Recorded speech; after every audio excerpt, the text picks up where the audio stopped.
There are a lot of YouTube strategists or a lot of YouTube gurus that will teach you how to grow a YouTube channel. And a percentage of the advice that they share is pretty good. It's pretty universal, but there's also a lot of advice that's being shared that is not good at all and that will actually hurt your YouTube channel if you follow their advice. The biggest reason for this is there are two different paths to success on YouTube and they go in opposite directions. And so if they give you advice for this path, but you're on this path and you implement it, it will hurt your channel. But if you do vice versa, it'll hurt your channel. So I'm going to start out this video and just quickly talk about what are these two different paths, and then I'm going to review a recent episode from Dan the Creator and let you know which advice you should follow, which advice is worthless, and how you can actually get the results that you're looking for.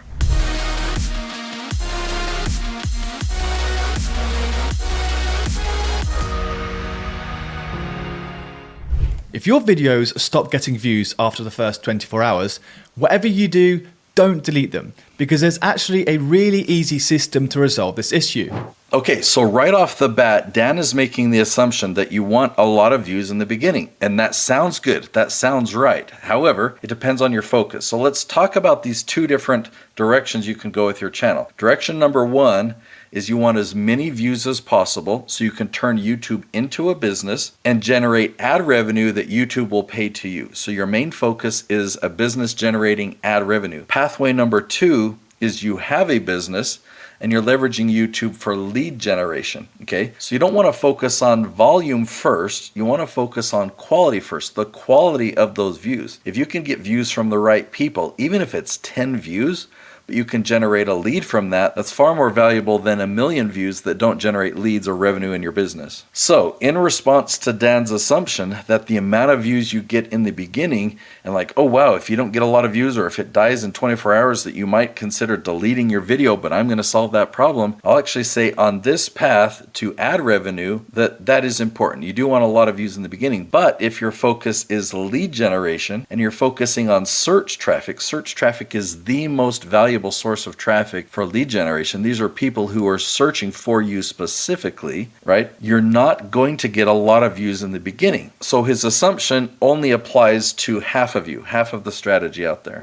All right, let's see what method number one is. Number one, end screens. Now, you might be wondering, how on earth could end screens help you get views on a new video? Well, by now, I've told you many times that you need to be including end screens on every video you post. And these are end screens here. They're basically a little pop-up that appears when a viewer reaches the end of your video. So very interesting idea. I didn't know where he was going at first with this. Like, that's right. How does an end screen help? But let's keep watching. We'll then suggest new videos for them to click onto and watch. Now, if you find yourself in a position where your most recent video has stopped getting views after 24 hours, what you're going to need to do is go back into all of your old videos and update the end screen in a very specific way, which I'm going to show you now. Okay, so this is where I thought he was going, which I'm not going to recommend this for this path, for a lead generation path, but I could see how this could work for the ad revenue path because the amount of views you get in the short term is more important. Go into one of my old videos, let's say 0 view glitch video, and go down here to editor, then click on end screen edit. Click on the big box here, which is the video.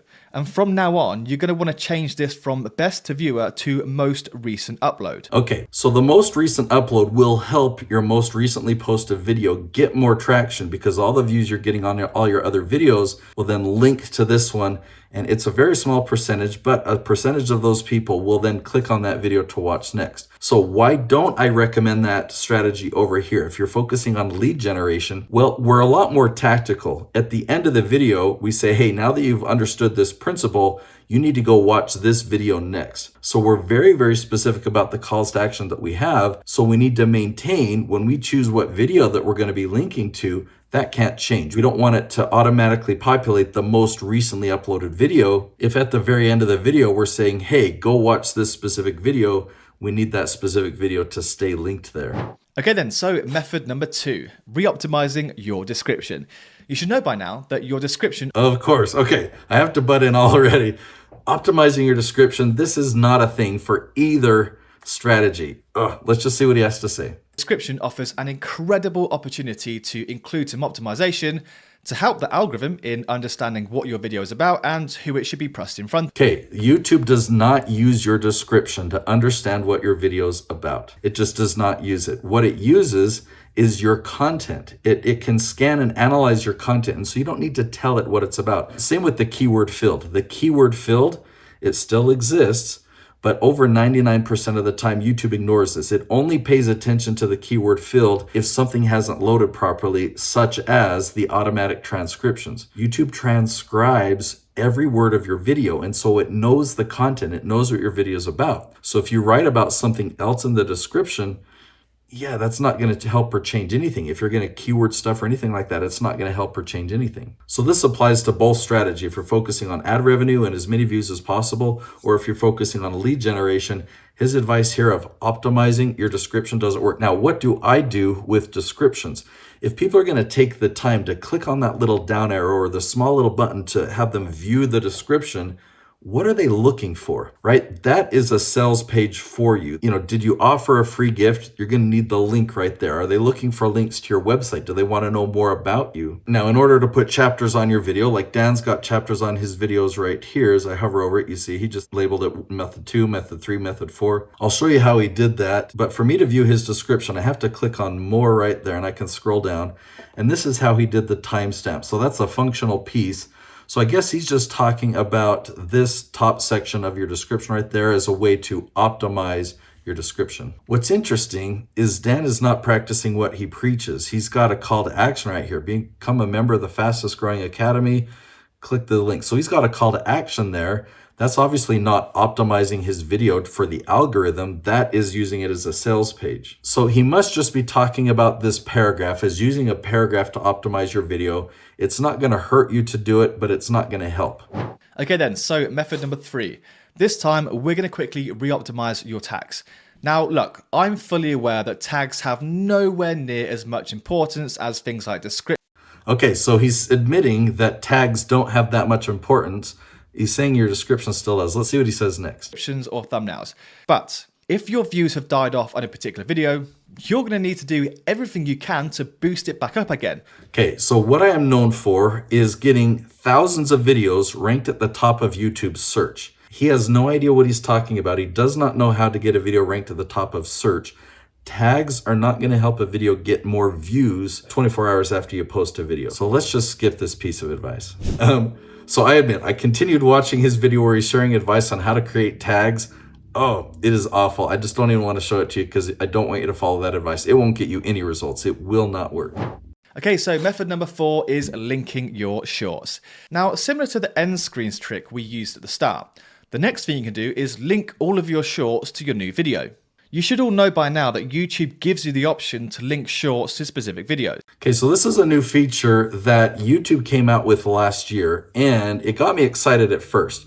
I did a lot of tests on several different channels that I produce. I'm using my phone to film this, so I can't show you my phone. So let's pretend that this light here is my iPhone. Okay, if you're viewing a short, while the short is playing, you can put a link right there. And YouTube calls this a linked video because shorts and videos are two different things. So while your short is playing, that short can have a linked video. And I thought, wow, if YouTube created that feature, they're trying to connect shorts to video views. And so what Dan is suggesting is go back in all of your shorts and link it to your most recently posted video. That seems like a terrible idea to me. Okay, but the test that we did over several months on several different YouTube channels was a really specific call to action. Hey, if you like the concept of this short, if you like what we're sharing in this short, I've got the full video and I'll link to it right here. Or sometimes we didn't have that call to action, but it would be a video that related to the short. So what if the short doesn't relate to your most recently posted video? That's what Dan has suggested, is changing all the links, all the related videos in all of your shorts to your most recently posted video. I just think that's going to hurt engagement. I don't think it's going to work.